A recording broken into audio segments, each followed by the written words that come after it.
and obviously Graham has done so much to expand what we know about the Spectrum organisation through his detailed cutaways of the various crafts and vehicles used in the series.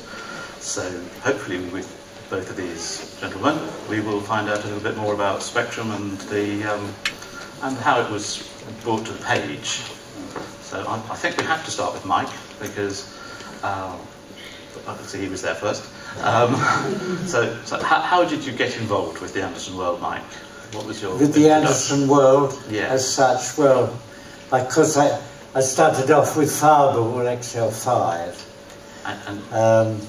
and this was more or less at the beginning of the magazine. I think there'd been a series of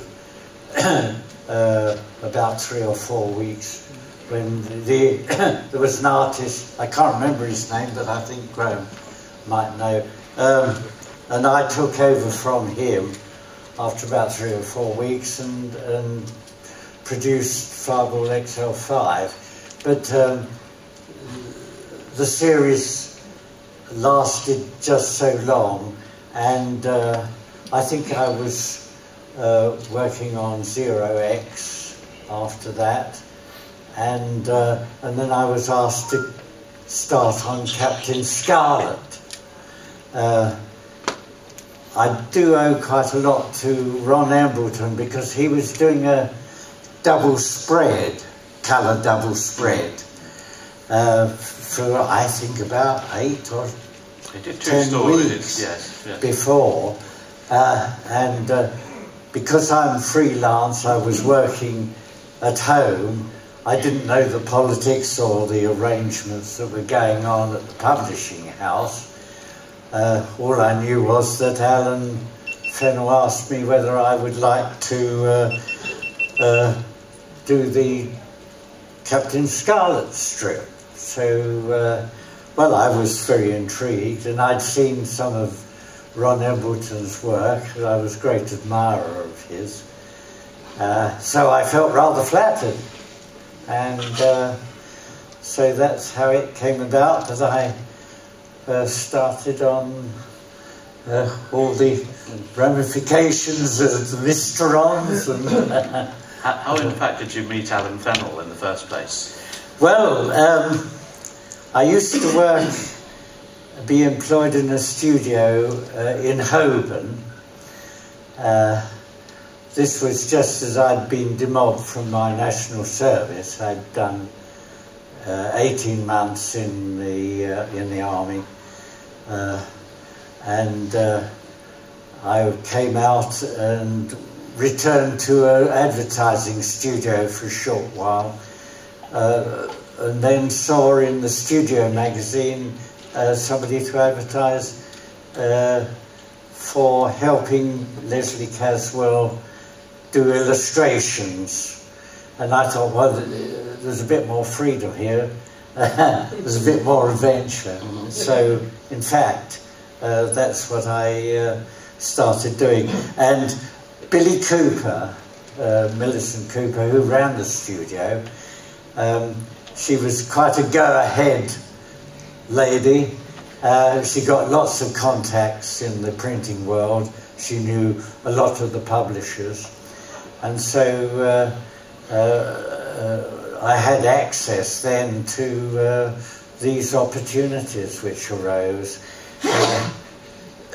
And every Christmas she used to have a buffet. She used to invite a lot of our clients, you know, the people from Fleetway and all the other places. All the publishing companies. Yes. To come along, and there were drinks, and we were just socialising, and in walked Alan Fennell. I didn't know him at the time, but we got on like a house on fire. His interest was very similar to mine, and he was quite enthusiastic. I remember we were talking about the American Civil War and how he'd like to you know, get somebody to illustrate some stories about that.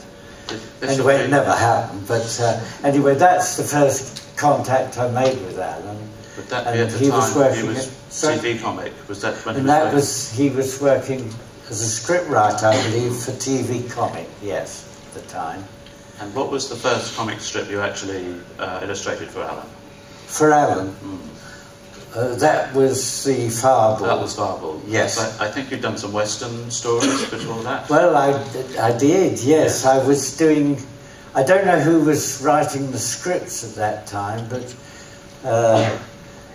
yes, I was doing The Lone Ranger in the Express Weekly, and this was a photogravure colour magazine, and I was doing half of a double spread, so it was 2 decks each week, and there I got quite used to doing black and white illustrations and using coloured inks for the first time, getting used to it and that. And then I went on to Range Rider, because I fortunately was able to draw horses reasonably well. Understating for you. And of course Alan knew of me during this period, and I think it was after that I think they considered me for contributing to TV 21. Were you surprised? And I didn't know how to do space stories. That's right. You were obviously surprised that he asked you, having done... Well, it did come as a bolt out of the blue, fiction. I must admit. Yes. But I thought, well, I've got to learn on the job. That's it. And I did my best. Actually, he showed me a lot of artwork that had been done, and we are talking about Ron Embleton at the time when he was doing Stingray. I think Frank Bellamy might have been contributing at the time, but I think he was later. Embleton would have started. Graham's very much more au fait about dates and where and when. Would you have been aware of the Eagle and the... Very much, yes. Very much, yes. So was that a point of reference at all when you came to illustrate Fireball XL5? Not too much, no. Right. But I was very interested in the way that colour was handled in Eagle, and some of the ideas that were used by some of the artists. Because when you're working for a publication, often it's a question of you feed off one another. You look at examples, what's easier to reproduce and which is not. I was putting a black line round everything, round planets, round every figure. And after a time I realised, well, that wasn't necessary.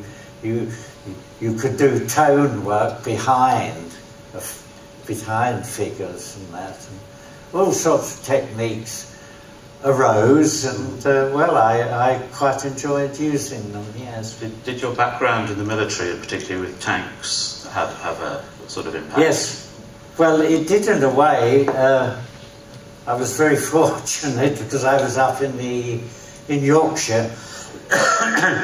I was called up in the Royal Armoured Corps and had to do initial training, square bashing and all the rest of it, like everybody else. And then they wanted, the word went out after I'd finished my initial training, they decided I would make a good clerk, you see, which sounded dreadfully dull to me, but they wanted them in where the armoured regiments had squadrons, you see, and they wanted me in one of the squadron offices. But I did apply. There was a notice went out, artists and draftsmen required at Bovington Camp in Dorset, which is the headquarters of the Royal Armoured Corps. For draftsmen, you know, they were short of them.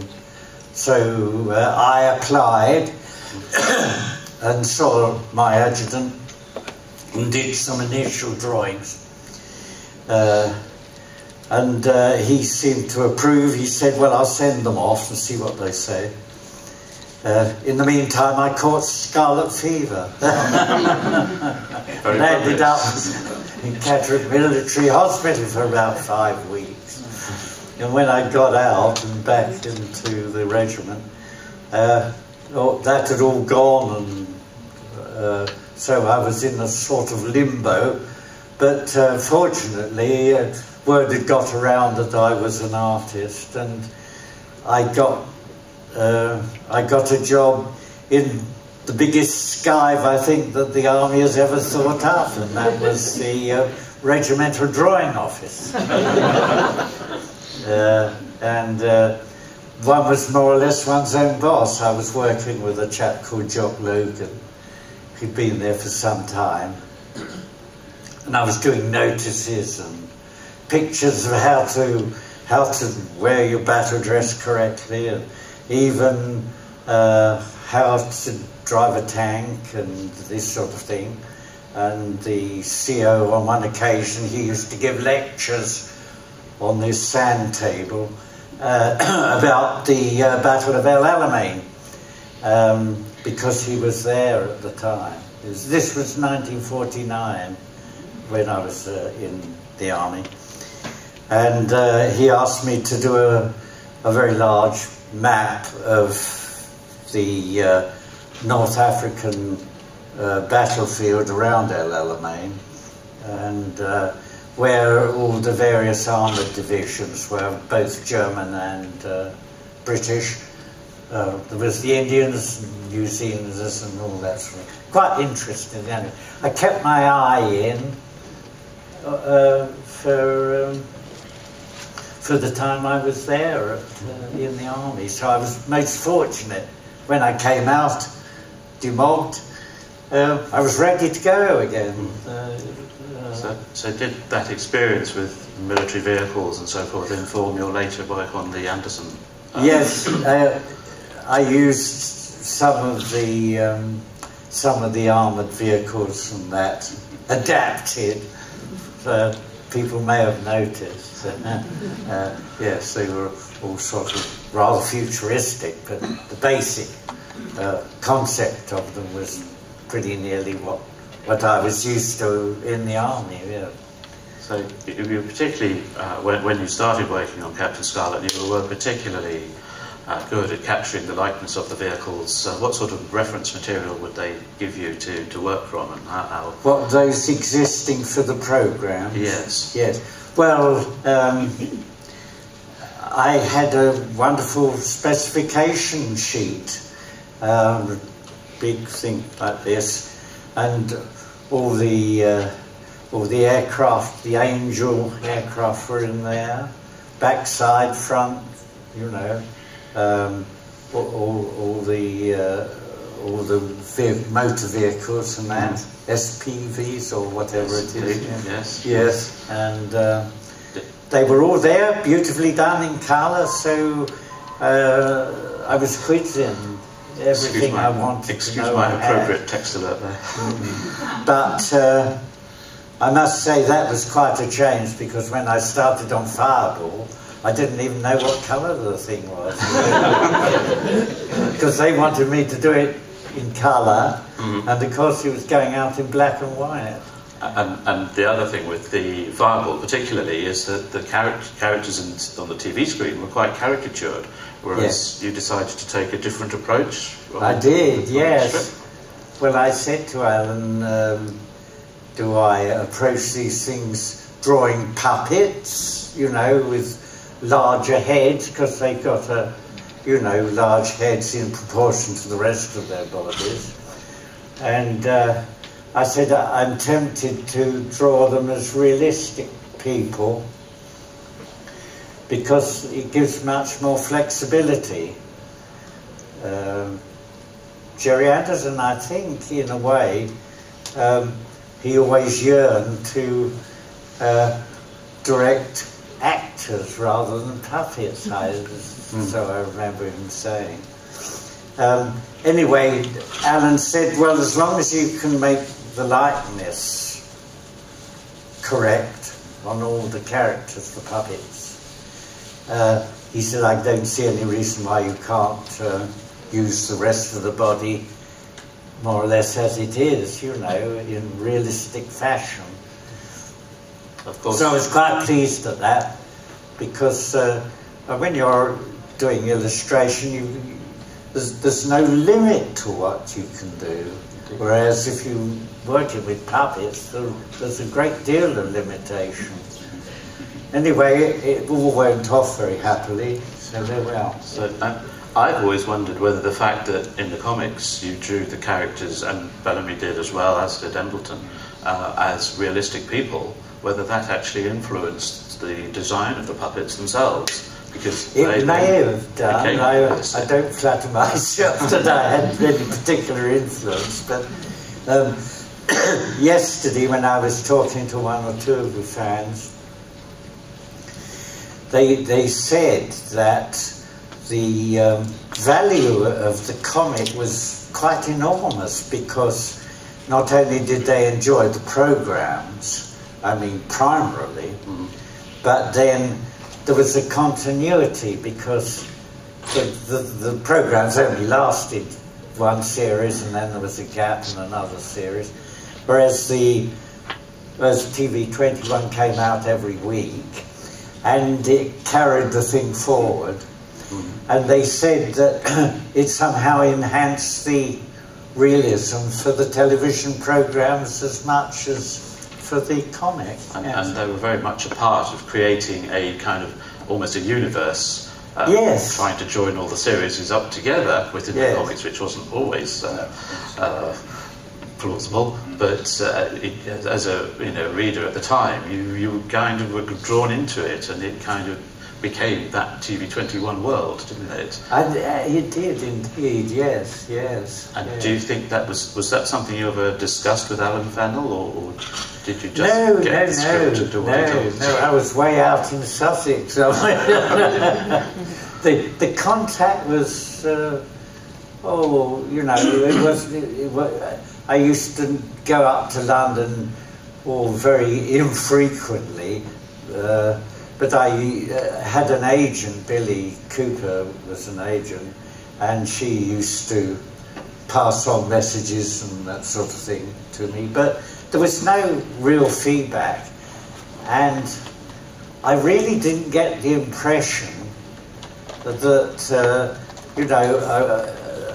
people were rushing to look at the paper every week, the youngsters, and avidly absorbing all the stories. Absolutely nothing. I was quite isolated. Right. So, and I think a lot of the artists were. I think you said that the artists tend to be working in isolation from each other, and you never really got together to discuss. Yeah, so it was a bit like a planet and the orbiting, satellites were all feeding in. Beam their messages down to the main control centre. Yes. So obviously with Captain Scarlet, you then actually had realistic proportioned characters to work from. Yes. So this was obviously much easier to kind of cross over, as it create the same world, as it were. Yes. Yes. I mean, he did some improbable things, didn't he?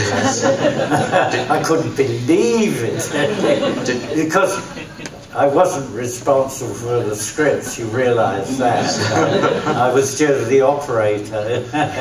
But each page was described for me. Each frame gave a rough description, and it was left up to me to design the page as I felt fit, But I got used to it by then, because I'd been working for Alan and for TV21 for Did some while then. Did you ever watch the episodes to kind of Very rarely. I was so too busy drawing.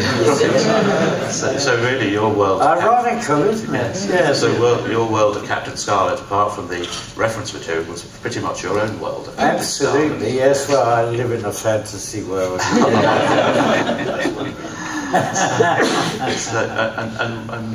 What was kind of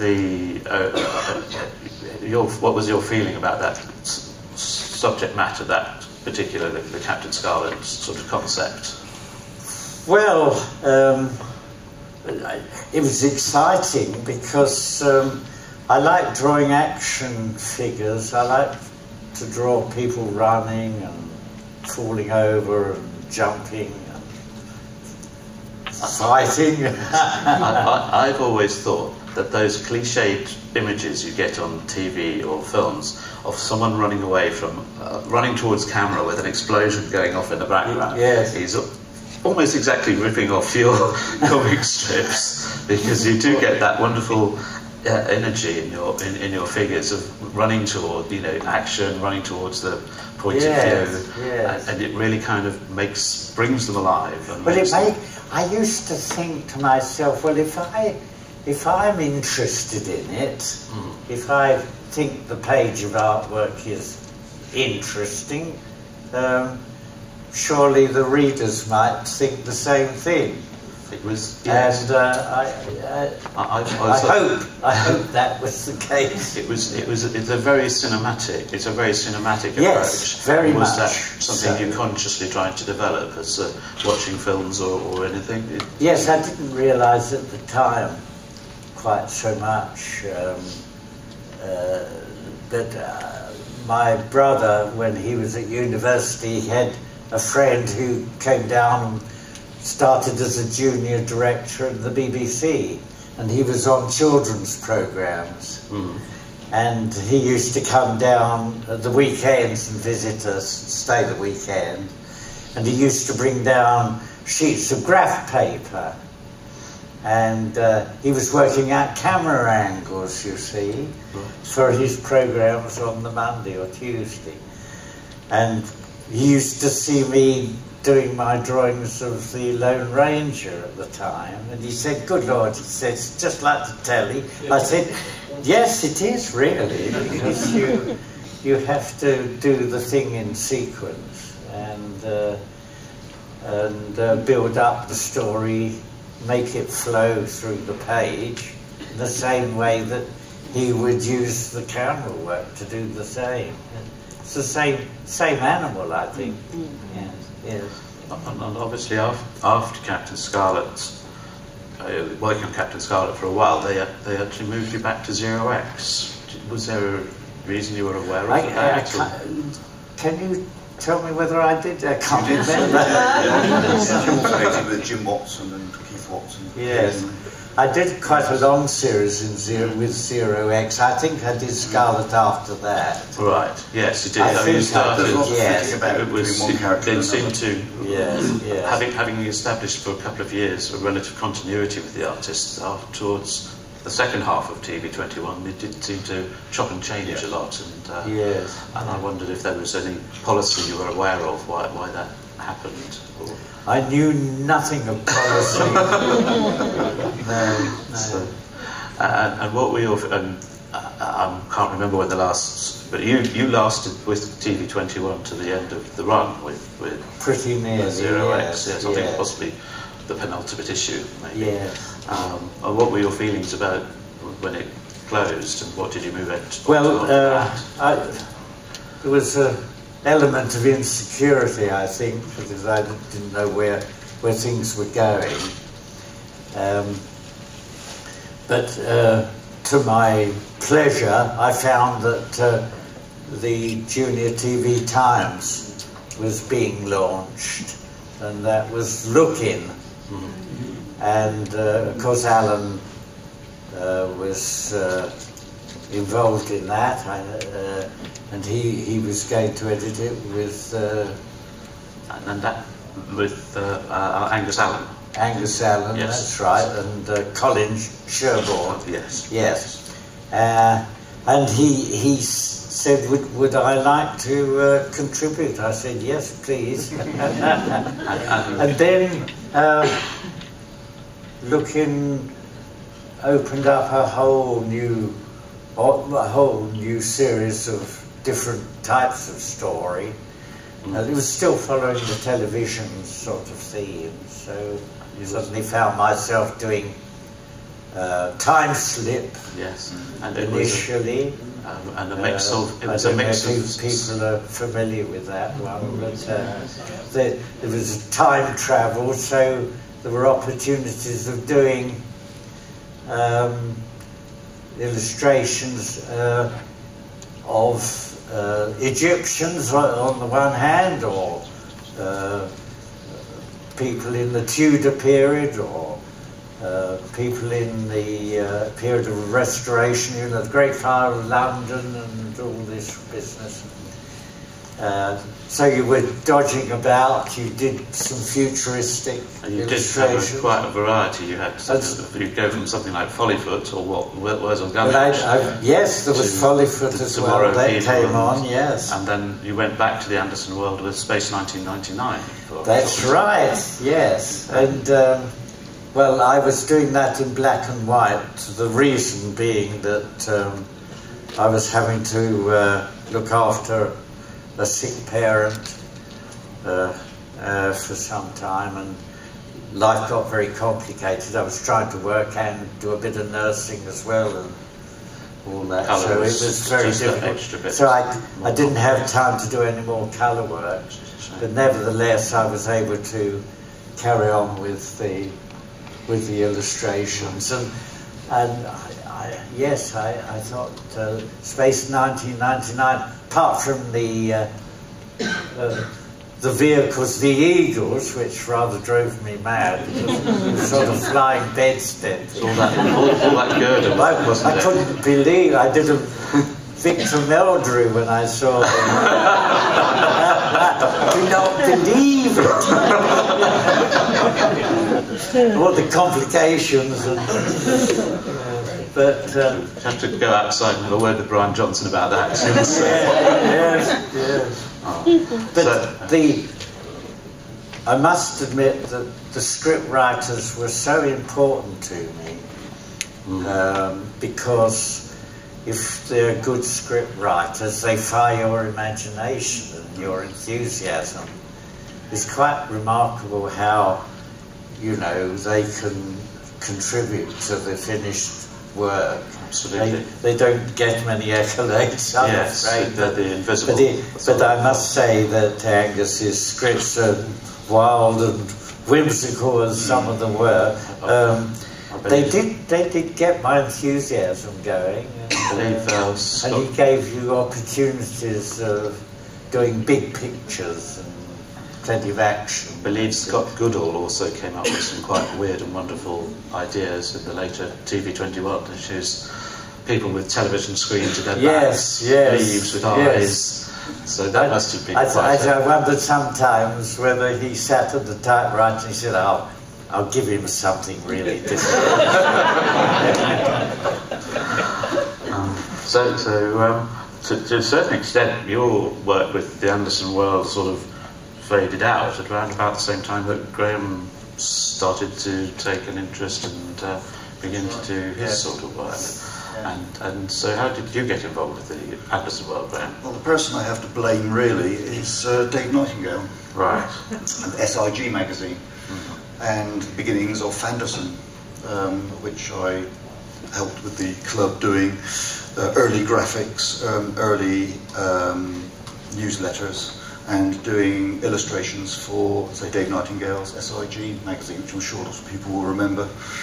And so was your interest inspired by the comics? It was, yes. Mr. Noble here being a big influence, but also, of course, as I started to gradually go into doing cutaway illustrations, other influences from the Eagle, such as Asher Wood's illustrations, was also a big influence too. And of course, inevitably, all the cutaway illustrations that appeared in the TV21 and related annuals, and the comics themselves, actually. So what was your first cutaway? What was the first thing you actually drew? The first cutaway I can remember doing has no Anderson connection whatsoever, in fact of Exeter Cathedral.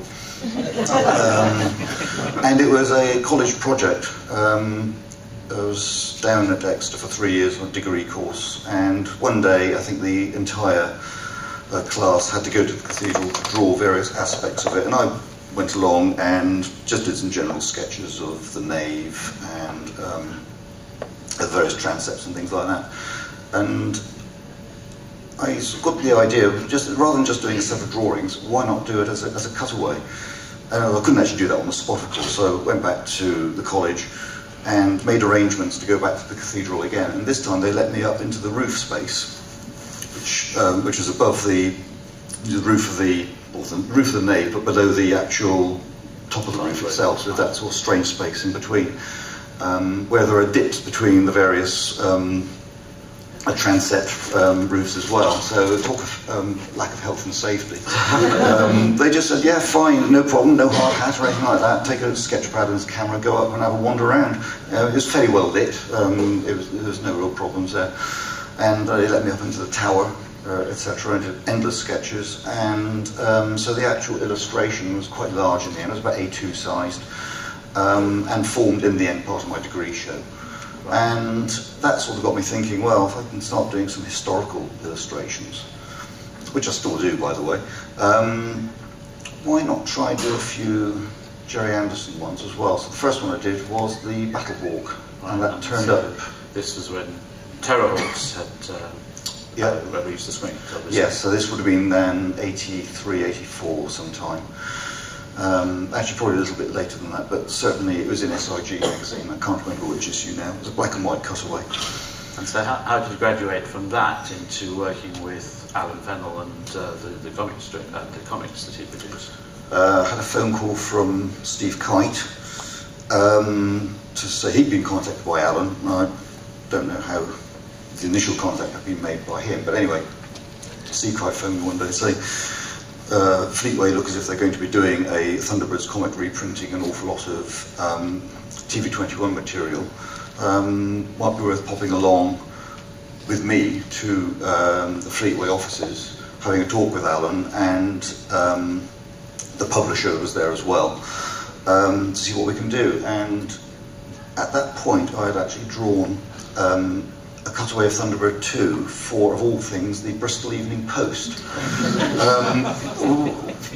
Which is the most bizarre circumstance ever, really, because the editor of the Bristol Evening Post was a big TV fan, and every now and again he would have a 4-page supplement in the middle pages on various TV shows. And the first one I did was actually Casualty, which at that time was filmed in Bristol. So I went along to the Casualty set and took lots of photographs and did a sort of cutaway view of the fictional hospital, Holby General, whatever it's called. And then we followed up with a few cutaways of local exhibitions, etc. And then Thunderbirds was, there was going to be an exhibition in the Watershed Galleries in Bristol, and relating to Thunderbirds, quite a small exhibition, but also tied in with Jerry doing a lecture tour as well. So I said, well, can we do a cutaway of something? I said, well, let's try Thunderbird 2. Not actually done that before. And of course that ended up being the first of about 6 cutaways I've done over the years of the same vehicle. So I took that along, showed it to Alan, said, that's fine, we'll get you to do Thunderbirds 1 and 2 as a start-off, and Steve can do some comic strips and we'll see how it goes. And further editorial meetings always took place in the pub around the corner, so I think I only went to Fleetway twice in the end. So speaking of Alan, I mean, he was the key linchpin there with both of you. Yes. So what were your impressions of Alan? What was he like as an editor, and how did you get on with him, as it were? Mike? Well, sweetness and light, I suppose. Yes, me really. We never, there was never an occasion where we disagreed, or not radically anyway. He thought perhaps I was putting too much into the artwork sometimes, and I thought so too, but I couldn't help it. But no, it was all very friendly, very friendly. I believe he had trouble with some of the other artists, though. I don't know whether you know anything about that. Well, he used to, yes, tell me about Yeah, somebody would. I can't sort of mention names, but they'd appear with with artwork had no relations with the script, or in parts anyway. So there was a lot of rewriting had to be done. I mean, I know Angus complained bitterly at at some of the people who ran roughshod over his stories. I hadn't the courage to do it, to be quite honest with you. I was always tentative and willing to please. And do you think it was possibly because the other artists thought, well, that's a bit hard, I won't do that? And yes, maybe, I wish I could. And maybe you thought, I shall see this as a challenge and actually rise to it. And, yes. That seems to be the approach that you seem to take. Well, it's always a good idea, as long as you don't raise the angle of your view too high, especially the charge of the Light Brigade. If you keep the eye line lower, you've only got to draw sort of a line of horsemen charging and an awful lot of dust. Then suggest the rest coming on behind. That's actually very similar to the approach that Derek Meddings took with the special effects. He would always put the camera low down, so you wouldn't actually have to build a huge set in the background. Yes. You'd get that foreshortening. So with the Bleathman comic, obviously after 4 or 5, I think you did do some small illustration, some illustration for Alan at that point, didn't you? But it was much more or less. It wasn't comic strips as such, but individual pieces. Do you mean for the in the 90s? For Piggy Press, I did stuff. Oh, right. Did you know about that? I don't think I did. No, tell us about that. Nat West. Well, yes, he was Leaf Publications. That's right. Yes. And then there was some. They were sort of pages of strips encouraging young children to save money. This is a NatWest Bank advertisement, and apparently, if you put so much in, you got a China pig. You see, and there was a family of them. Not that I was involved in that bit, but I'd get a script with a story appertaining to why not, be wise and save money. And there was one occasion I said to Alan, well, I had got an idea of a storyline, if you'll allow me. Yes. Well, not far from where I live is the Bluebell line. You may have heard of it in Sussex, steam railway, which was close by, well, the line was close by Beeching, but they've since renovated it and it's a very big going concern. But they got a lot of interesting locomotives and rolling stock, and it's thriving mightily now.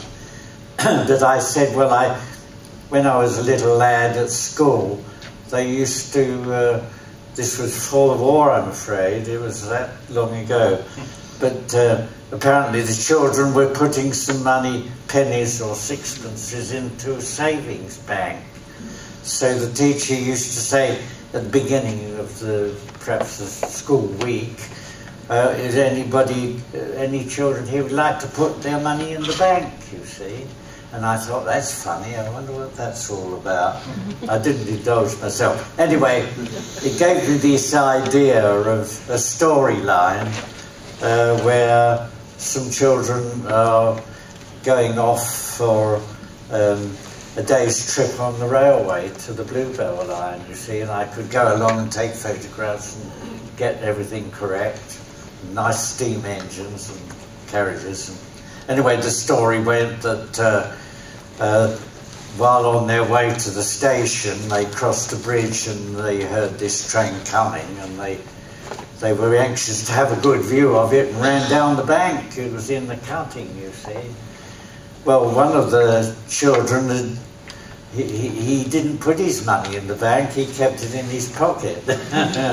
And because they tripped over all these rabbit holes as they ran down to look at the train, and out of his pocket came all this money.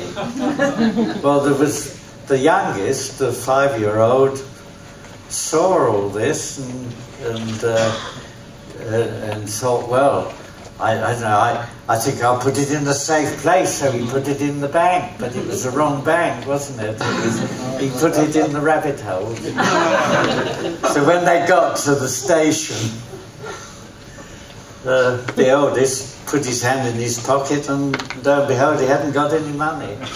So the lesson is learned. So anyway, I think Alan called up us, the script for that, so it was a bit of fun. Yes, yeah. But going back to Fleetway, I believe you did contribute a few illustrations to the Thunderbirds comic in the 90s, but not actually any comic strips as such. No, I used to do covers. Yes. That's right, yes. And some views of Tracy Island as well. Yes, double spread, yes, of Tracy Island. And I did 1 or 2 covers, yes. Including, I think, is it the one upstairs? Is there a Captain Scarlet cover upstairs with Captain Blue and the SDV? That was actually commissioned by my wife and I, right. but it sort of went via Alan Fennell to end up in the comic before it got to us. So the illustration went from your house via Maidstone to ours at some point. But yes, it was actually privately commissioned, but it did end up in the comic at some point. Yes, was involved. That's right. Yes, indeed. Yes. So it was an opportunity of doing some Thunderbird stuff, because, to be quite frank, I didn't do any Thunderbird strips as such, you see. That's right, you never did. And I tried to make up for it later on when they had the big revival, with the separate comics, and I was able to do some stuff there, yes. I think it was a shame in the sense that you ended up just doing 0X for such a long time, because it kind of, I think didn't make the best use of your talents. It was you only had 4 characters to deal with, and they were off on a planet, and it would have been nice to see you doing something more on Earth, possibly with some of the buildings and vehicles. You get that occasionally in 0X stories, and you just think, oh, I'd love to see more of that. I'd love to see more of those that style of storyline. But I'd been working at strips since the 50s, you see. I think I'd covered several football pitches. So I think the novelty was beginning to wear off later on. Yes. But I do like doing it now and again, but obviously at that time for Graham it was just beginning. So how did that side of the Anderson universe expand for you? I mean, what was the kind of how did it grow from those initial Fleetway comics? Well, for me it was the case of the first few cutaways were all the obvious vehicles, and so for those I could refer back to the TV21 cutaways for continuity purposes to make sure the details were correct. Each time the cutaways were done, the internal details were correct each time for continuity's sake. But after a while, of course, we could start tackling some more unusual vehicles and locations. And in doing that, of course, it meant that we could sort of be a bit more imaginative. There were many vehicles, and the classic one I always mention is Fab 2, where you don't see very much of the interior. Because if you're asked to do a cutaway of Fab 2, what do? You've got to start making things up. So with that vehicle in particular, or ship in particular, of course, I was able to add a sort of a docking port or garage for Fab 1, which was inspired by an idea I saw in a very early issue of TV21, where one of Lady Penelope's ships called Seabird 2 was blown up. But one little portion of it was kept intact, and that was the garage section with Fab 1 in it. Bomb-proof garage. Bomb-proof garage, Seabird 2, and Lady Penelope does say something to the effect of, I do have other boats, but I only have one Fab 1. And I do wonder, to be quite honest, whether Fab 2 had even been devised at that point, to be quite honest. But it was a very early issue of TV21. Yes, I think that's right. I think that was, I think that Fab 2 didn't come in until halfway through the TV series was being filmed. Yes. I think So it did allow us to start expanding the Anderson universe to a degree. Different views of Bereznik and Unity City, some of the guest vehicles, Fireflash, things like that. And I could start exploring these locations, vehicles and spaceships, which you couldn't do on TV, or there wasn't enough time. And indeed, I'd refer back to the comics as well and see if I could find some information from that to generally expand was the a imagery. conscious effort on your part to build up a kind of coherent world through doing I this was kind of trying thing. to, yes. The only thing we made the big mistake with really was with the Fleetway cutaways, certainly, was this very contentious issue of putting a date on it. Yes. And of course, in the comic, for some reason, I don't know why, but Alan and I decided we'd stick with the 2026 date. And it looked quite nice on each double-page spread. We'd have a little logo which was reminiscent of the Dateline 2065 dates in TV21, but here, of course, it was 2026. And that, of course, led to Alan doing the history of the Thunderbirds organisation, but setting it in the 1990s and the early 2000s, rather than the more accepted date of the 2060s. I mean, it didn't matter as far as I was concerned. I mean, it was all good stuff for me to do, but of course it causes endless arguments. And it compounded the arguments. I mean, it caused arguments right almost from the time the shows were aired, really, but to be honest, it compounded the arguments in the 1990s even more so, and people still argue about it today. And before you ask, I'm a 2065 person. I must admit, I did think it was a rather daft idea of putting it back to that period, but I don't know why. I think it must have been one of our drunken editorial encounters in the pub at some stage. At least with Captain Scarlet, there is no argument. There's It is no set argument. in 2068. You can't get away with it. So I think on that note, unfortunately, no time for questions, but I think we'll have to thank Mike Noble